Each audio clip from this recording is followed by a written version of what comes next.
Hello and welcome to How to Log In. It's your host back again with yet another interesting tutorial video. In this video, I'm going to show you how you can change your password in Bigo Live.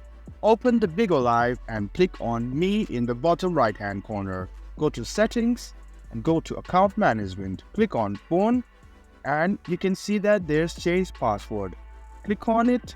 You can now enter your old password and then you can set your new password by typing your new password down below.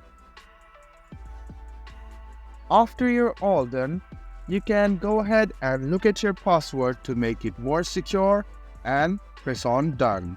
And there you go, you have successfully changed your Bigo Live password. I hope this video was helpful to you. If you still have any kind of confusion, please do mention us on the comment section down below.